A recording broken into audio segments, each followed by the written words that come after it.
10, 9, 8, 7, 6, 5, 4, 3, 2, Manchester 1, United have 0. reached the promised land. Well, happy Friday, everybody. Is it the happiest of Fridays? There's no football this weekend. I don't know what you're going to be doing. I don't know what I'm going to be doing. Won't be watching Man United. But look, how are we all doing? It's Friday, the 23rd of September. I remember the date this time. I've got my 1977 shirt on. I quite like it. What do you think? Let me know what you think in the comments. But we're here to talk about the Glazers. Yes, we're here to talk about the Glazers again. There was a comment before I went live from Luca Mora on YouTube that really caught me, not by surprise. It just caught me out a little bit. And Luca, and this isn't me digging you out. This is me using your comment to start a conversation because he's effectively saying, look, I'm bored of hearing about the Glazers. I'm bored of it. Other fans think we're spoiled. Number one, I do not give a shit what fans of other clubs say. And number two, I suppose I'm trying to use this platform to educate. That opinion there that you've got, Luca, will be representative of a certain part of United's fan base that just, you know, they can't be asked talking about the Glazers. I don't want to talk about the Glazers, but I have to because they are, from the inside out, ripping our club apart. And I can't just sit there and just pretend it's all rosy when it is the single most important thing that we have to keep talking about as fans, that I should be talking about here on United People's TV, and that I will be talking about here this morning. I'm going to run through the latest financial reports that were released yesterday from 2021 to 2022, talking about the losses, talking about the dividends that were still paid, talking about the borrowings. I'm going to run through all of that. It might be a little bit boring. It might not be a sexy transfer show. We talk about the signings that we're probably not going to fucking make because John Murtough has said yesterday, look, we overspent and that's not going to be something that we continue doing. I'll run through all of that. I'm going to talk about Christian Eriksen's quite frankly ridiculous goal that he scored for Denmark last night. He might be he's certainly one of the most informed players in the world right now. And Raphael Varane, captain's performance for France, clean sheet. I'll run through all of that. You can let me know what you think in the comments too. Who's down here in the comments? Let's have a look. Mark Hip Hop, I can see you down there. Stu, I'm not sure what you're talking about there. I have no idea what you're talking about there. What am I joking about? Louis, Thomas, Daisy, good morning to you. Red UK, we've got Stephen, Daniel, Anthony, Michael. Honestly, it puts a smile on my face. There's so many, and I can see you down there as well. So many new faces here on a day-to-day basis, and so many new members as well. That's what happens when you get all the generosity of the community that helps everybody. Did anybody join in the tournament last night? I'll let you know how I got on in a video next week. But it didn't do that well. I could have done worse, but I didn't do brilliantly. I'll be completely honest. But the main numbers from the financials that were released yesterday, I'm going to dive into it now. If this is something you find boring, all right, fair enough, switch off. But this is an important conversation that we have to responsibly have as United fans. You can't just fucking bury your head in the sand. And I'm sorry for swearing because I feel quite strongly about this. You cannot just bury your head in the sand, pretend it doesn't exist, and hope that when the next transfer window comes around, that United might sign a player or two. I don't think you realise how bad the situation is behind the scenes. That's what I'm going to try and speak about in this video. That's what I'm going to try. As I say, I'm going to try and educate in that sense. Now, these are the main sort of top line financials that were released yesterday. Manchester United reported a net loss of £115.5 million. The wage bill was up by 61 million. Now, of course, that's going to be completely changed next year because we don't have Pogba, Cavani, Mata, Lingard, Matic. All of those fees, all those wages will come off the bill. But it was the biggest in the Premier League. And it's come out now that Manchester United spent just shy of £25 million on the sackings of Solskjaer and Ralph Rangnick and everybody else in between. I imagine Jim Lauder and Marcel Bout were probably involved in that as well. Manchester United have got the biggest wage bill in the Premier League. I think we've had that for quite a long time now. Look, the net debt right there has gone up by nearly £100 million. And despite all of this, despite our record losses, despite the money we've had to spend on sacking, despite the net debt going up, the Glazers took out just over £33 million from the club to pay dividends. And that is 10 million more than normal because in the previous year, there was a deferred payment there because of the COVID. Oh, that's nice of them. They deferred a payment. Really, really nice of them to do that. Now, again, I'm going to reiterate, I'm going to say this quite a few times. This might be boring, all right, to talk about financials, numbers, X, Y, Z, but it is the single most important thing to understand the true scale of what the Glazers are doing.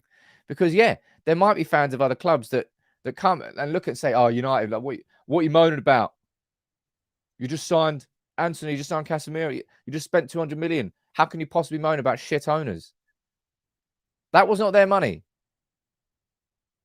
That was paid for by substantial borrowing against Manchester United. The Glazers didn't use funds. They just borrowed that money. And that is taking our club slowly and has been downwards for a long, long time. Now, this, there's a, I don't know the name of the lad yet. He's toe in the water. I was DMing him on Twitter earlier to sort of run through this because this was, let me try and explain what this shows. When I saw these numbers yesterday, look, if you don't know what a dividend is, right? A dividend is typically when a business is doing well and it makes profit, the owners of said company will take part of that out in a dividend. Say, look, congratulations, you've done really well. Here's a dividend as your reward, as percentage of the profits shared among the owners. That's what a dividend is. Manchester United lost 115 million pounds, and still a 33 million pound dividend was paid. And it got me thinking, is like, how are they financing this dividend? And this, for me, is probably one of the most twisted parts of all of it. We go down here and we'd say, look, this is the cash inflow. This is the cash coming into Manchester United through operating activities, 96 million. And this is the cash outflow, 93 million. That leaves a surplus there of only 3 million. But what Manchester United did right here, proceeds from borrowings, 40 million pound overdraft. Manchester United, well, the Glazers funded the dividend through increased borrowing. And that's got to be one of the big headliners about all of this. Not only are they taking dividends out of the club, they're taking dividends out of the club when we've lost 115 million pounds as a club. And they funded that through an overdraft. Honestly, it's mind-boggling. This set of financials here, it's one of the worst I've seen from Manchester United in a long, long time. We go over here, we look at the biggest pre-tax losses in Premier League history, and we scroll down, and we see that Manchester United's financials this year is the third worst. The worst is City back in 2010 when they were absolutely spending left, right, and centre. And Chelsea, I don't really know why Chelsea there in that particular year. But the third worst in history. And you're saying down here, look, as far as I'm concerned, I don't agree with dividends in principle, but if they absolutely have to take it, it should only come from prize money from winning competitions. Look, as I said, the concept of a dividend is if your business is doing very well, you've had a successful year. The owners of said business are allowed to reward themselves. That's what a dividend is, right? But they've taken it out when we've lost money, and they've taken it out financing it through an extra overdraft. Man United have something called a revolving credit facility, right? It's anywhere between 20 and 100 million. If United need to borrow money, they've got an agreement with the bank that they can just pump that up, put an extra 40 million onto that. Lovely. We'll pay it off. The banks love United. The amount of money the banks have made off United is absolutely staggering. Absolutely staggering. Daisy down there, yeah, you're completely right. Again, no other club pays dividends. And this here, right, and this is sort of the point I'm getting towards. Manchester United as a business is not in a good place, right? And that is why right now we have more of an opportunity of getting rid of the Glazers than we ever have done before. And these numbers are the numbers that really show it, right? So this is sort of cash generated from the operations of Manchester United, all right? This is how much money the club has made through broadcasting revenues, TV, match day revenues, X, Y, Z. Okay? Look at these numbers. 2016, 2017 here, 200 million and 251 when we're both in the Champions League. When we drop down into the Europa League, that drops to 118 mil. Go back up to the Champions League, look, it goes up. And then, of course, we go into COVID. But what we're seeing here in 2022 is a year post-COVID. And we're back in the Champions League. And compare that number there to 2017. Nearly half the amount. Way less than what it was in 2016 as well. This is the big issue. If investors are going to be looking at these numbers and going, hold on, what's happening there? You're back in the Champions League now. Why is that money so substantially down? And that is something that really will be cause for concern for who? It's proof that the Glazers business model and their running of Manchester United has reached a crossroads. It's absolutely reached a crossroads where, in my opinion, they can't go any further without major investment. And the only way that major investment comes is either going to be through more borrowing, which won't be allowed, or through maybe selling off the naming rights to the stadium, but that won't be enough to fund the entire stadium. They're at the point now where they need substantial investment into Carrington, into Old Trafford, into the actual foundations of our football club. Because as a business, it's now nowhere near the scale of what it was 5 years ago. And that's come through a lack of proper and true investment and correct and smart investment, man. That's a big thing. There's a couple of super chats here. Let me read these out. Rory, what are you saying? The thing is, we don't even need generous owners that put money in. We are self-sufficient. It's the interest repayments that are crippling us. It must be 5 times the dividend. We need a new owner to clear the debt. Right, Rory, it's completely not true. What is it? I think just over $1 billion has left the club on interest repayments, on servicing the debt that the Glazers have put onto the club. That $1 billion could have been spent. That's a fucking brand new stadium. Right there. Has been paid out on interest repayments. We could have already paid for our new stadium. But instead, we've been paying the bank back for the Glazers' loans. Ian, could this be a sign that the Glazers are going to sell, trying to take as much now whilst... Look, honestly, and this is something I genuinely do believe and genuinely do feel, and I'm not just saying this just for the sake of making a good video or a good bit of conversation. Right now, there is more logical business reason why the Glazers would consider selling than there has been in any previous years. And it's why the protests and what the 1958 are doing is so, so important. It's why I will continue to keep talking about the Glazers as much as I possibly can here on United People's TV. Sometimes in a live stream, sometimes in different videos that I do. But I won't just ignore it because it's a bit boring. Other fans think we're spoiled. I could not give a toss what fans of other clubs say. And I tell you what, it's I'm bored of having that conversation about, look at how are you complaining? You've just gone out and spent 200 million. You've got no right to complain. You've got great owners. And it's like,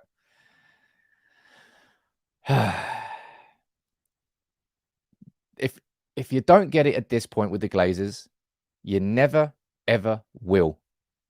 All right? That's what I think. And that's what these numbers show. As we can see here, it's staggering how bad the financials are at Manchester United at the moment. We've just spent 200 odd million inside this transfer window. Where do you think that came from? I don't look forward to it, but I can tell you what's going to happen when these financial reports get released in a year's time and we see that Manchester United funded this summer by a massive amount of borrowing and that the debt of our club has gone up substantially because of this summer. That's going to happen. And you know it's going to happen. Ian, you're saying only other fans are looking at the short term. I mean, look, we protested against the Glazers before they took over. We protested against the Glazers throughout their entire reign. In 2010, we were winning Champions League and Premier League back to back. And now we're doing the same thing in 2021 with the Super League. And now we're doing the same thing in 2022 with the Glazers. And it won't go away. And it shouldn't go away. It's saying it doesn't necessarily mean they borrow more, Sam. It could just be funds deferred. But, dude, it's not their money. You can paint this however you want, Anthony. It's not their fucking money. And it's money that Manchester United as a football club will have to service and facilitate. Let me see what else he's saying down here in the comments. 25 mil for Ralph Rangnick and Ole is a madness.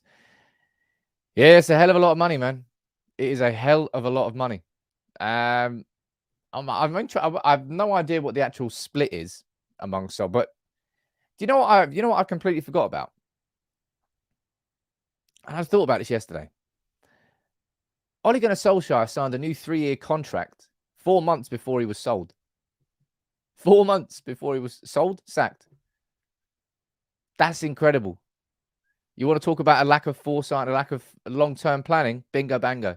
How about giving a manager a 3-year contract and sacking him 4 months later? No wonder he got a big payout.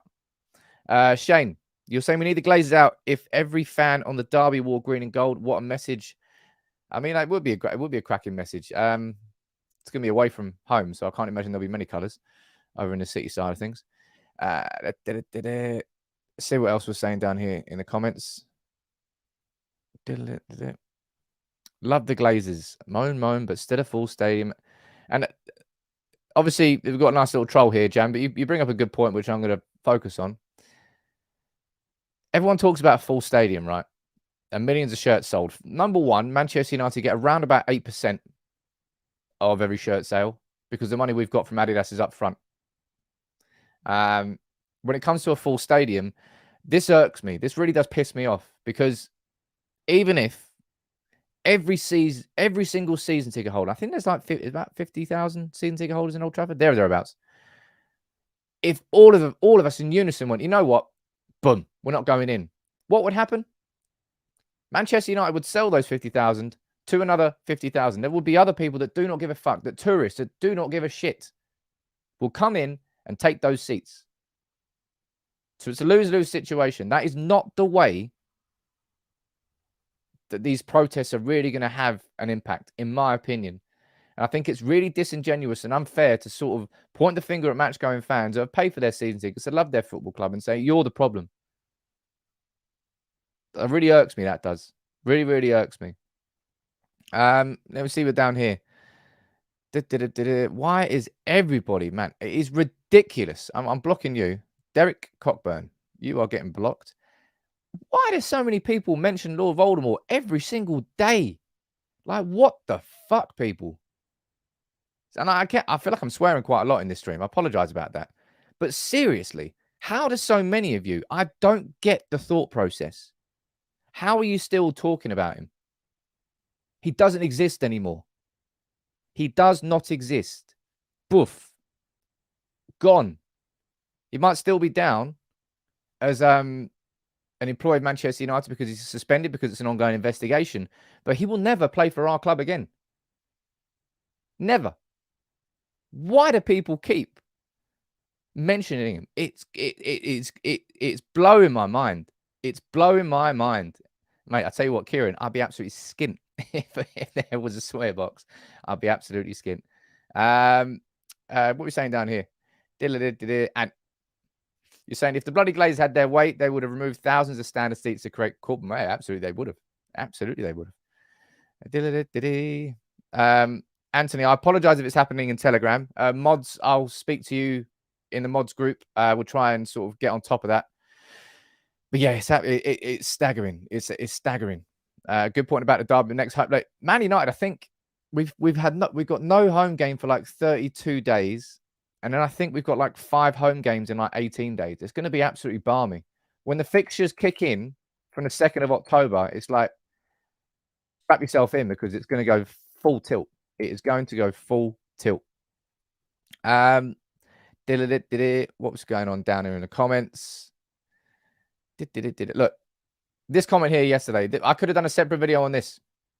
John Murto, speaking in the investors call, said this: overall, we are ahead of schedule in our recruitment plans as envisaged at the start of the summer, and we do not anticipate the same level of activity in future windows. As always, our planning focuses on the summer window.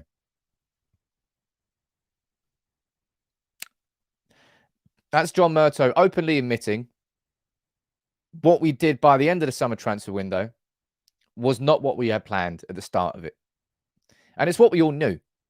We knew that Manchester United, post that Brentford game, we went, you know what? Crap.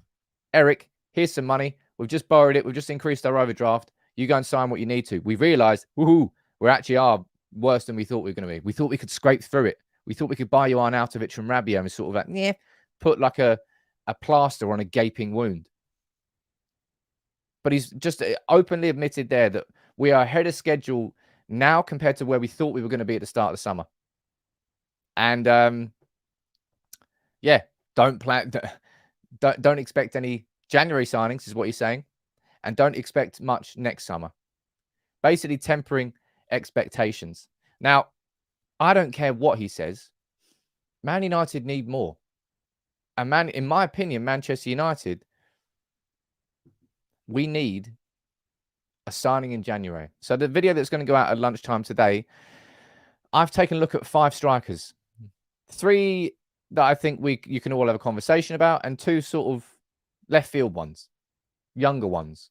The sort of profile of a signing I think that Erik ten Hag should be looking at. Manchester United should be looking at. And I don't care here what John Murtough says. The Murtough madness. Jeez, I actually need to delete that. I sent a tweet out when I was at a wedding. Cheersing to John Murtough. I think that was after the Martinez situation. I might have to delete that one. It's we need signings in January. I say signings multiple, but multiple won't happen. I think we would do far better as a club if we focused on just getting one signing in January, and that signing should be a striker. That's where, in my opinion, the priority lies. You could talk about another central midfielder. You could talk about another right back. You could talk about other positions if you want. But for me, that striker position is crucial. And that's why my video this lunchtime is going to be on 5 strikers that I think we could and should be looking at in January. And I feel now is the time to start building real quality and depth. Of course, because we're at phase 1, it's what it is. Like, I know it's a process. I know you can't get it done in every summer in one window, right? It's going to have to be spread across 2, 3, 4 windows, but it has to be one on top of the other. You can't just do everything that we did in summer and then go, yep, not doing anything in January. That doesn't make sense. But I don't know if we're going to be doing it. Maybe if Ronaldo leaves, I think even if Ronaldo stays, even if Ronaldo stays, we need another striker, let alone if he leaves. Sam, you're saying, look, never mention an Old Trafford upgrade at all. We've heard that. Remember, there was like an architectural announcement was made that Manchester United had chosen the firm who would be sort of drawing the plans for whether Old Trafford can get renovated or demolished and a completely new stadium built. But the Glazers cannot. I'll repeat this. The Glazers cannot afford that. They do not have the money for that. The only way that's going to happen, and it's kind of standard. Look, you look at Spurs. Spurs got out, I think, like a 1 billion mortgage to pay for that stadium. The Arsenal did the same thing with the Emirates. I don't know how Real Madrid are financing the Santiago Bernabeu, but I imagine that's probably through a massive amount of borrowing, which is how Real Madrid have done everything for a long time, and they never get that debt called in. But we're at that's what I mean. We are at a crossroads where the Glazers' strategy, and I'm going to do a separate video on this. I did a video I mentioned this already. I did a video back in 2020. I call it exposing the Glazers' strategy about spending more to get into the top 4 and spending less when we're in the top 4. And I'm going to do an update on that video and saying, look, that Glazers' strategy has now come to an end because of what's changed in the Premier League in the last 5 years, and the amount of investment now required to reach that top 4 is in excess of what the Glazers are willing to pay. And their strategy has run its course. They've bled the legacy value of Manchester United dry because we haven't won the league since 2013, because we haven't won the Champions League since 2008. They can't just siphon the long-term legacy of United anymore. It doesn't have it. We don't have that allure anymore. And it's a really big issue. It really is. Yeah, look, because Real Madrid are owned by banks. Yeah, man, exactly. It's ridiculous. What we're doing here. Yeah, look, other clubs are ridiculously strong.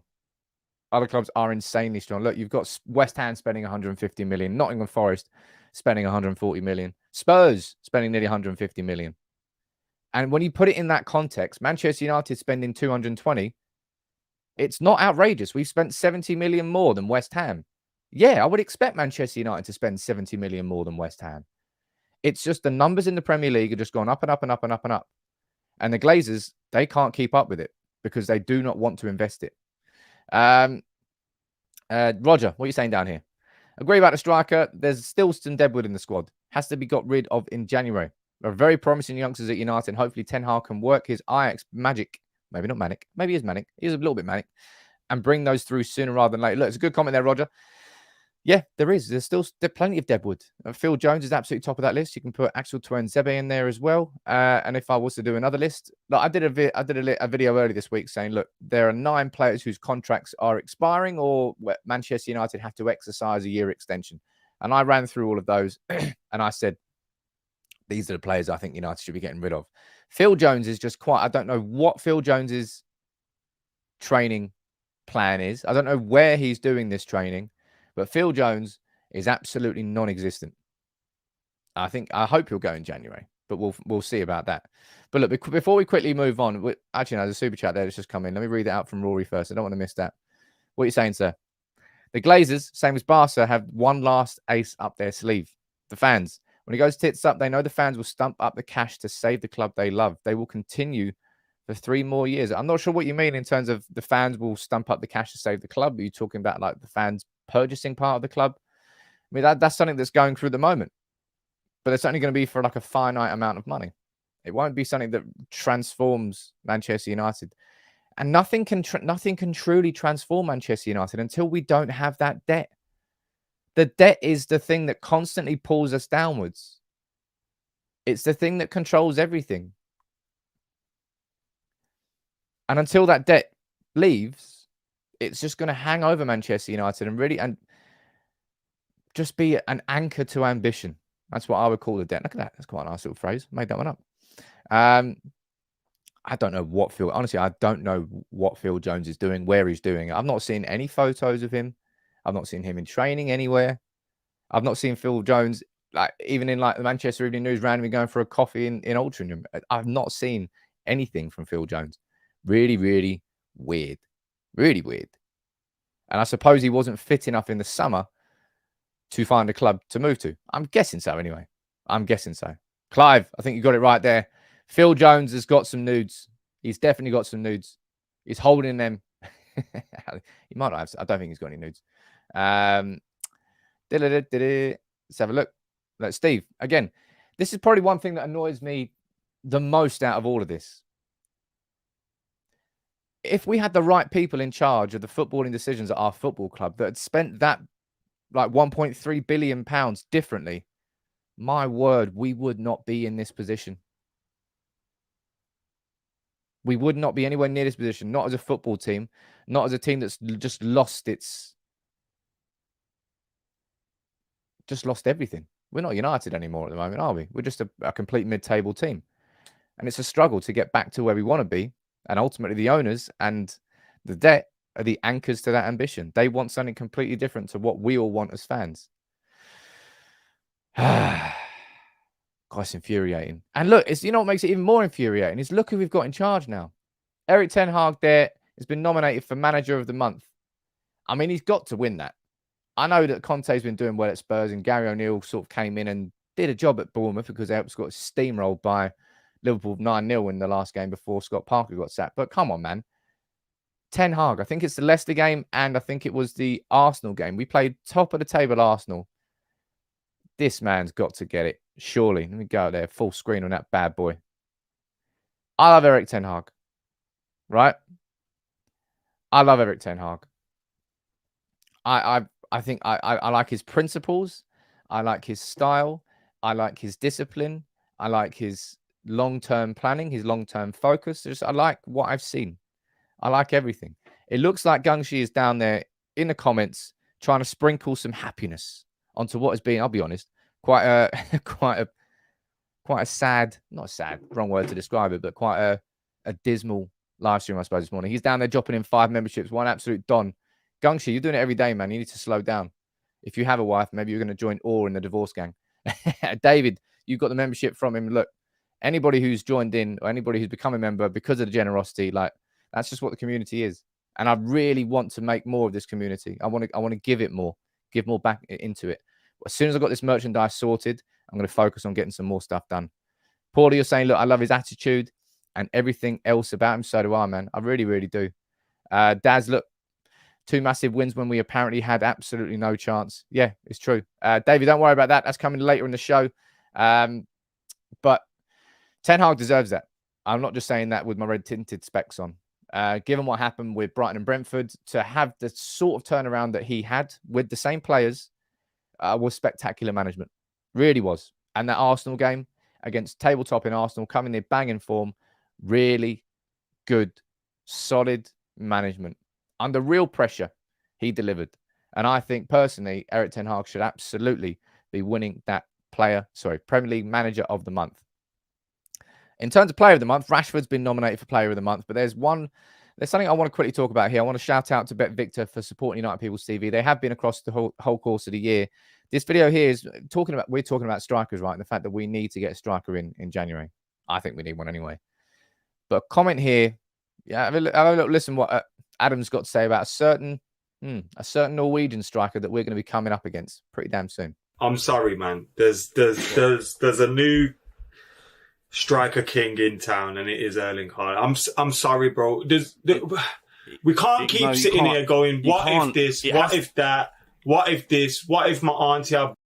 Like, she's, at the end of the day, Erling Haaland is scoring goals for fun, no matter what the competition is, no matter who the opposition is, no matter where the ball is, what angle. Like, he's a freak of nature, bro. And also... Yeah. He really is. He really, really is. Erling Haaland, what do you think is going to happen when we come up against him? Do you think that Martinez is going to be able to handle him? But obviously, you'll remember that Martinez and Ajax played Haaland and Dortmund back in the Champions League, was it 2 years ago, last year? And Martinez was man of the match. And Erling Haaland had a bit of a boop. But Haaland right now, he's just stepped up to an absolute... He honestly looks like a robot. The way he's playing football, it's not robotic, but it's just the consistency of it and the power of it. It feels robotic. But Martinez and Varane, they're banging form. I'm going to speak about Varane in a minute. What I'll do, ladies and gents, I'll leave the link to the video down in the comments here. Can you go over to that video and just like or leave? I've left a comment on there. Just drop a like on my comment. It will help. And it'll bring Bet Victor back here. That will help the community grow even more.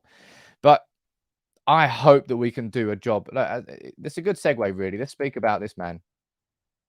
Because if we're gonna be able to stop Man City and we're gonna be able to stop Erling Haaland, then Raphael Varane is going to have an absolute stormer of a game. What's your thoughts on how Varane's been playing? I think because of how good Martinez has been, and Martinez kind of been taking the limelight, I don't think really that we've been speaking about Raphael Varane as much. I've spoken about him a few times, but not in as much depth as I have with Martinez. But Varane has been absolutely fantastic, man. Really has. And against Austria yesterday for France, he was very, very good. He really is looking like Champions League Varane. Sam, you're down there giving him a 9 out of 10 so far this season. Ra, you're saying he's bringing composure. Yeah, that's a nice little comment there. It feels like he's playing with Ramos again. Whatever it is, and I imagine it's absolutely Martinez is a huge reason why Varane is looking so good. It's because the partnership works, man. It works. It's a good blend. And Varane has been absolutely fantastic. He's been everything that I wanted him to be last season, that he wasn't, and sort of made me fear, saying, "Oh, fuck, we just signed another bloody dud from Real Madrid." Someone who is a little bit past it. Varane is sort of brushing the dust off. And ahead of the World Cup, he's come bang into form. Maybe it's just the World Cup. Maybe after the World Cup, there's going to be a dip. But Varane looks like he's getting his fitness back. He looked like the confidence is coming back with it, and he trusts himself. Josh, you're saying, look, Varane's not been spoken about because, yeah, Martinez is our sort of the new rock to it's a good new rock to revolve around. But if Martinez is there with a pair of boxing gloves on, Varane's there sitting in a chair with a cravat on. It's just it feels a bit easy for him. It looks that's what Varane can do. Varane has the ability to make defending look easy. Like, he hasn't really stretched for the ball because he's in the right position at the right time. Sam, that blew my mind. That blew my mind, that did. Robbie, you're saying, look, I hope Varane has a good World Cup. I hope he does as well. But someone else who yesterday had an absolute stormer in the internationals was not Erik ten Hag. Was this man here. Did you see that goal against Croatia? Eriksen sort of like drifted into the space about 15 yards outside of the penalty box, looked up, one touch, fired in an absolute banger of a goal. A bit like Ronaldo against Norwich. No, is it Spurs? I think it was Norwich. Ronaldo's banger that he scored last season, just outside the box line. No, right, just absolutely fired it.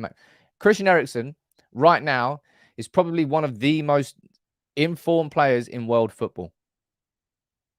He's continued that form into the international break.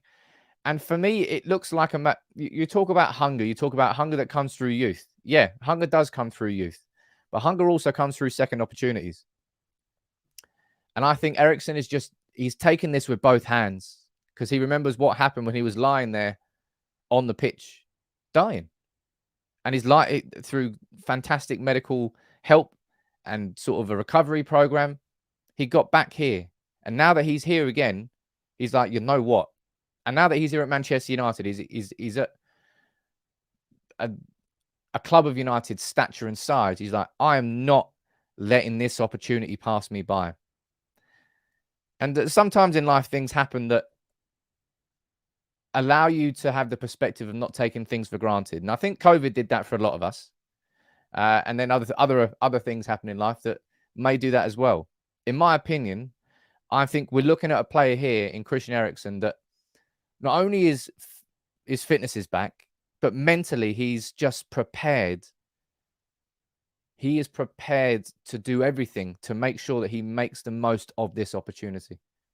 And that really served United very, very well. It really does. And we got him for free. We got him for free. It's fantastic. Tyler, you can say that whatever word you want to use to describe it, you're looking at a man who has been given a second chance, knows he's been given a second chance, know that the odds of getting that second chance were very, very minimal. But look at him now, and he's like, well, I'm not letting go of this. I'm not letting go of this. And it serves us brilliantly. I don't think Christian Eriksen is going to dip. I hope that he can sustain it. I mean, this is going to be the most physical of seasons because of the World Cup, because of the 9 games we've got in October. Swear to God, if he starts every one of those, you can't actually put it past him. But man, yeah, Eriksen. I'm absolutely loving what I'm seeing with Eriksen.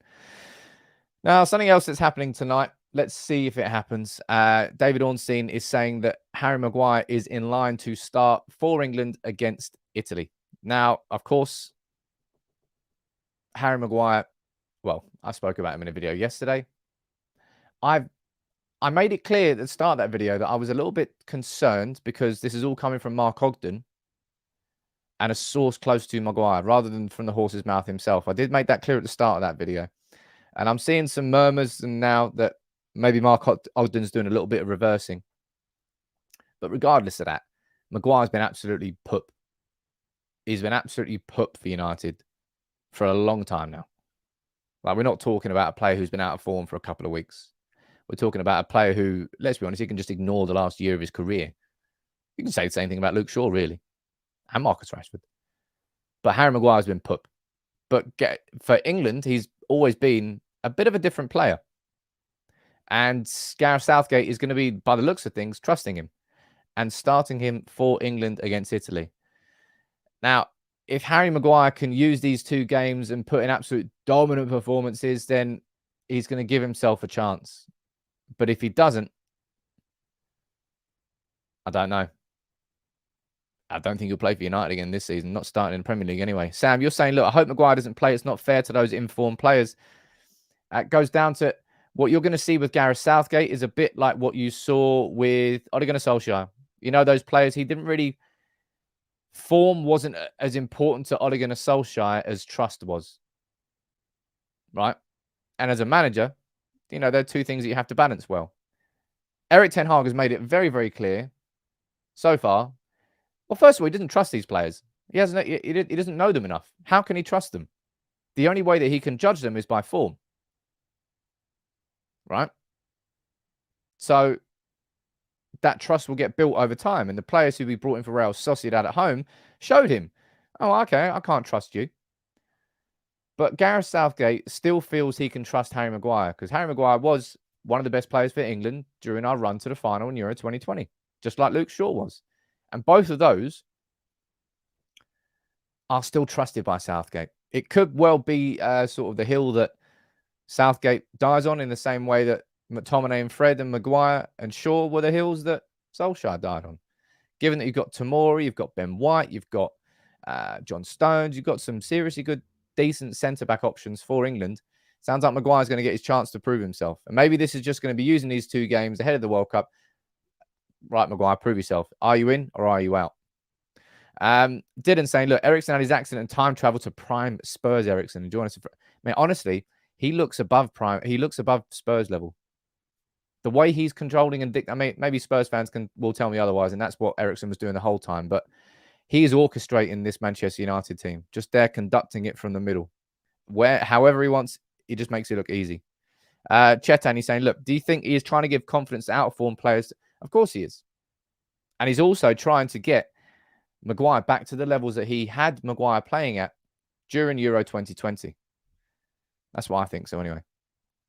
Dog and Justice, that's a random name. Haven't seen you down there before. Maguire makes everyone look bad. Lindelof would also... I've always maintained that Lindelof would be a decent, a good centre-back to hold on to. I think he's a good centre-back. I wouldn't go any further than that. Maguire, I thought, was a good centre-back. But he was just so naff against Sociedad. His confidence is in the pits. In the pits. And I don't know how you... Oh, I know exactly how you get that back. By playing brilliantly against Italy. But he'll know that every single move he will do will be scrutinised. Inside the England setup, it suits Harry Maguire a little bit more. It's a little bit safer. Certainly if you play with the back 5 as well, which is a possibility. Elvis is saying that in the back 3, he'll definitely shine there. What are you all saying down here? Man, Maguire this, Maguire that. I don't want to see him start for Manchester United in the Premier League this season. I don't think that's unfair to say that. I think it's completely and utterly correct. Oh, Brian, that's a bit harsh. Worse than Titus Bramble. Titus Bramble played for Southend. Fun fact.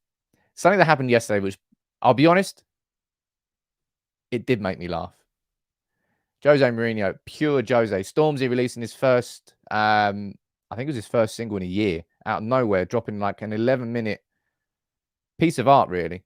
If you like music, you don't just have to like grime and sort of like London music. You have to appreciate what Stormzy did in that video. It was art. It really was art, I think so anyway. And Jose came in. I prefer not to speak. It just made me laugh. It really, really did. That's pure. Jose knows the streets. Jose knows what he's doing. He was a character, wasn't he? And if he had a board that supported him, I reckon Jose would have got more out of this Manchester United team. He would have left it in an absolute burning mess like he always does with every club he's at. But that just made me laugh. Absolutely made me laugh yesterday. Down there, Dylan, you're enjoying it as well. Went absolutely done. Yes, Darren, you had that shirt in 1978. That's the one. It's 1977, isn't it? Well, it's 70. I thought it was 77. It might be 78. Thereabouts, though. Bully, you're saying I watched that video yesterday. Didn't know that was him. Mate, what an absolute guy. Brian, how can you hate Stormzy? Trendsetter. Absolute trendsetter. Absolute leader. Let's see what down here. Massimo Taibbi. Taibbi was a goal, if I remember correctly, wore his trousers in his socks. Nah, man, you can't trust anybody who wears trousers in their socks. Oleo, you're saying, are you happy to see Maguire play for England or United? I don't think Maguire should be playing. He's just so out of form. He shouldn't be playing.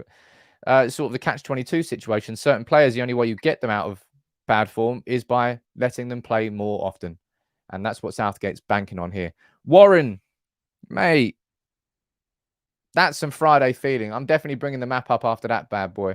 And let's switch it to members only. All the new members there, you can get involved. Members only chat now, and I'm bringing the maps coming up. Warren has just gifted 10 memberships. What an absolute don. Both Warren and Gungshi, thank you very much. Now it's just switched to members only mode on YouTube, but on Facebook, anybody can still comment. So what I'll do here is I'll pull up the map.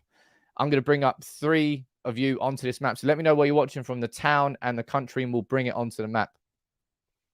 I love this map. We need more from Russia. Where do we need more from? We need we need Brazil, we need Bolivia, Paraguay, Chile, Argentina, Uruguay. We need Algeria, Libya, Niger, Chad, Sudan, Mali, Democratic Republic of Congo. Quite a lot of countries. Need some more in China as well. And Warren is that guy, Bob. Warren is indeed that guy. Let's go and bring this up full screen here, and let's see where we can get you onto the map. Sam, I'm not sure we've actually got you on here yet, so let me add you on. Keep on in Malaysia. Keep on in. Oh. Keep on. Gone back in Malaysia. On you go, Seth. Added onto the map. What else we got there? There's so many of you. It was. Oh, look at that. Sharif watching from Alexandria in Egypt. Hell yeah. On you go, sir. Welcome aboard. I'd love to visit that. I'd love to visit that. I'd love to visit Egypt, actually. I imagine it's a beautiful place to visit. I love traveling. Haven't been able to do it much over the last couple of years. Let's get one more on here. James,